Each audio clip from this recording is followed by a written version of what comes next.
So here we have the Nissan Qashqai on a 19 plate. I'm going to start off firstly by showing you around the outside of the car, and then we'll hop in and run through some controls on the inside.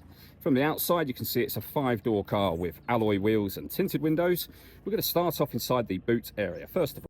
As we approach the back of the car, you can see we have reversing sensors, plenty of boot space along with that 60/40 split folding rear seat should you wish to increase this space even further again. And then these two tray sections both lift and remove to give you even more space and can be used to divide the boot up as well. Okay, so we're just going to work our way back around to the front of the car, and then we'll hop in and run through some of the controls on the inside of it from there. Just briefly before we climb in, I think it's well worth seeing the interior from this exterior point of view. There's plenty to run through on the dashboard, so let's hop in and we'll do that now.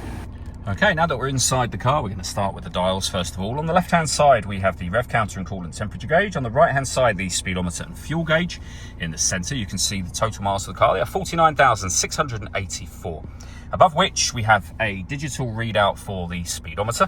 You can change that information using buttons on the steering wheel for various different menus, and the buttons in question are just here. We have our stereo controls surrounding that. Over on the right-hand side, we have got cruise control, speed limiter, and phone controls. In order that you pair your phone up, you need to press this phone button and then use the touchscreen to pair a new device just here. When it comes to the radio, we have AM, DAB, and FM. If you want to listen to your own music, we've got the CD player, we've got Bluetooth audio and auxiliary input as well. You can see here it says camera. If I pop the car into reverse, we get a reversing camera and a bird's eye view image of where the car is currently parked. If you press the camera button, you get a front-facing camera and the bird's eye view, or a front-facing camera and the front passenger side wheel. It's also got autonomous parking, so it can parallel park and perpendicular park itself, taking control of the steering for you. We have satellite navigation. You can see the map just there, and then you input your address under that nav menu. Working our way down, we have the air conditioning. So you can adjust the passenger and driver temperature. You can increase and decrease the fan speed. You can determine where you'd like the air distributed. Air conditioning is on at the minute, so that's off, back on, or hit auto. The car will then take full control for you to maintain the temperatures that you've asked for. You can override that whenever you wish to put it back on your own settings.